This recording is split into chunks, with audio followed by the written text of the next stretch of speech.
Allah katakan di sini wa'ashiruhunna bil ma'ruf, dan pergaulilah istri-istri kalian dengan cara yang ma'ruf, dengan cara yang baik. Suami pun harus tahu perempuan itu bengkok, sehingga dia tidak menuntut lebih. Kalau dia melihat sesuatu di istri yang perlu diluruskan, luruskan dengan cinta dan kasih sayang. Tidak dengan tangan besi, enggak. Dengan cinta dan kasih sayang. Rasulullah SAW itu mendapati istrinya Allah. Ibnu Katsir ketika mentafsirkan ayat ini, baca tuh tafsir Ibnu Katsir. Indah banget. Dia ceritakan bagaimana Nabi SAW menggauli istrinya. Kadangkala istrinya pernah mendiamkan Nabi sehari semalam. Bayangkan.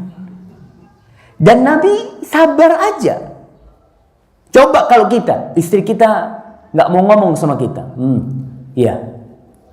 Nanti malam kau duduk sini, aku mau ceramah sama kau. Didudukkan istrinya, dibukakan kitab. Suf.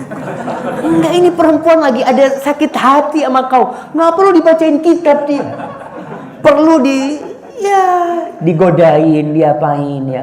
Pernah Aisyah radhiyallahu ta'ala mengangkat suaranya di atas Nabi alaihissalatu wassalam. Dan itu nggak boleh. Tapi Nabi tahu ini perempuan. Dan perempuan itu bengkok.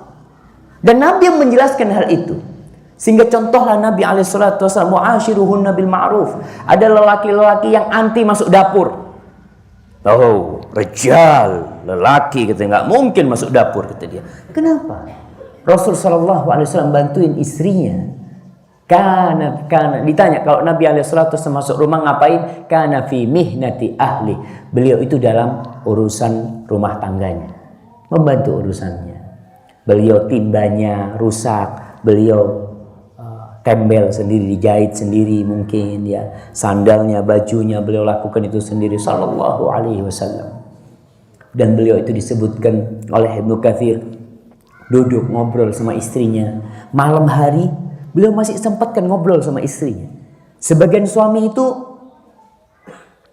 kaku gitu ya. Istrinya, "Bang, aku mau cerita, Bang." Iya. "Aku baca di berita, Bang, ada kejadian." Udah tahu aku itu. Jadi belum apa-apa, udah tahu. Iya, suami mungkin udah baca berita itu, tapi suami ini paling nggak pura-pura nggak tahu gitu loh. Iya, masya Allah. Kejadian di mana? Kejadiannya ini, Bang, ana baca di berita. Masya Allah, jazakillah khair ya. Seakan-akan nggak tahu.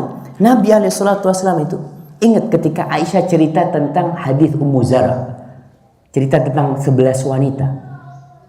Yang wanita pertama cerita tentang suaminya, kedua Nabi itu dengerin jamaah.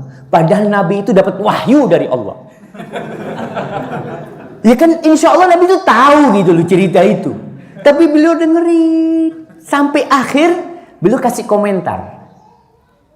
Ketika cerita terakhir tentang Ummu Zara ya, yang dia cinta sama suaminya tapi diceraikan sama suaminya karena suaminya mendapatkan pilihan lain dalam kehidupan ini. Maka Rasulullah SAW mengatakan bahwasanya aku buat engkau seperti Abu Zara untuk Abu Zara, dan aku tidak menceraikan engkau, kata Nabi SAW. Artinya Nabi ini ikut dalam ceritanya. Sebagian kita ikut dalam cerita istri sampai tidur. Jadi istri cerita, kata dia tahu-tahu,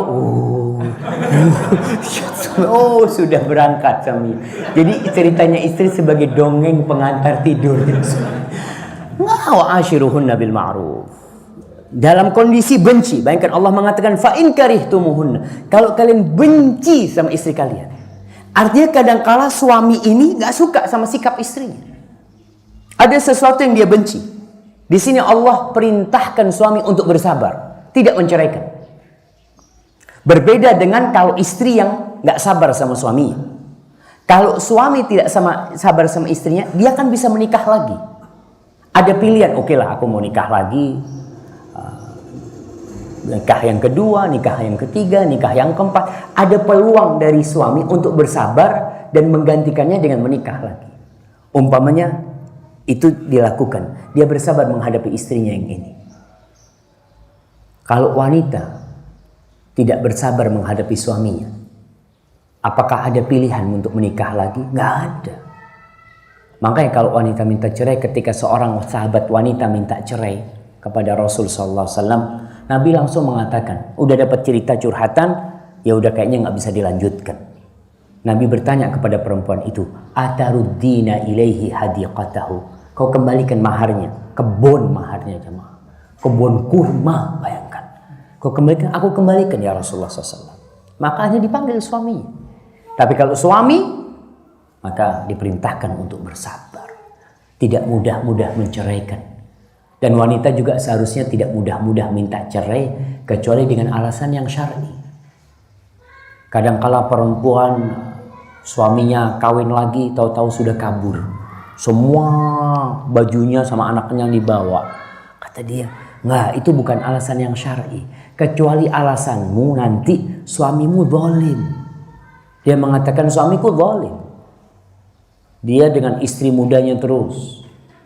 Bayangkan anak yang sudah ngurusin anak-anak dia datang ke sini cuma tanya, udah belanja udah ada belum? Nih, assalamualaikum. Balik lagi ke tempat istri mudanya.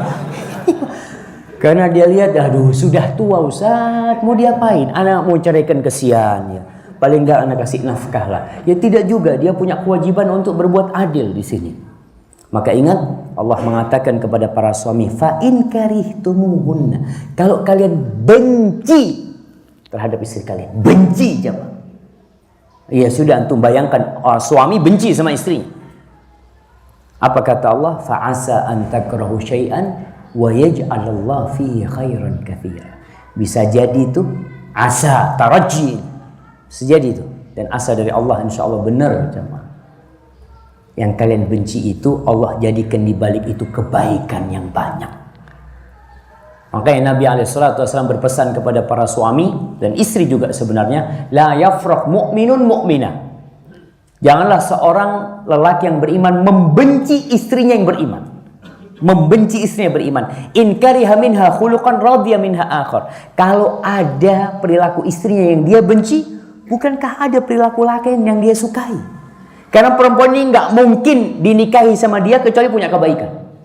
Kau sekarang melamar dia, datang ke rumahnya, pasti kau melihat kebaikannya, tidak melihat keburukannya. Dan dalam kehidupan ini, yang dilihat itu seharusnya adalah kebaikan bukan keburukannya dalam rumah tangga. Anda mau tanya sekarang sama antum, kalau seorang ngelamar pekerjaan di sebuah perusahaan, apa yang ditanya oleh perusahaan itu? Yang ditanya, kamu bisa apa? Gitu kan? Kamu punya keahlian apa? Dia sebutkan, saya bisa ini, bisa ini. Oh iya. Apa ada perusahaan yang tanya, kamu tidak bisa apa? Banyak kalau yang tidak bisa, saya Pak. Kata dia. Kalau yang ditanya yang tidak bisa itu banyak sekali gitu. Maka yang ditanya yang bisa. Maka Allah perintahkan para suami untuk melihat kepada kelebihan istrinya. Maka jangan tanya apa kekurangannya, tapi tanyakan kelebihannya. Jadi seorang suami ketika benci sama istrinya, maka dia tanya, apa sih kelebihan istriku? Oh, istriku itu Masya Allah, walaupun dia tidak pandai mengaji, tapi dia pandai bersolek. Oh, ada kelebihannya. Walaupun dia itu tidak cantik, tapi dia pintar mengaji. Subhanallah. Mudah-mudahan aku bisa numpang di surganya istriku. Ya kan dia juga berpikir kalau istrinya baik, istrinya masuk surga terlebih dahulu karena amalannya. Mungkin istrinya memberikan syafaat kepada suaminya. Ada banyak yang perlu dilihat kebaikan-kebaikan dari istri kita itu.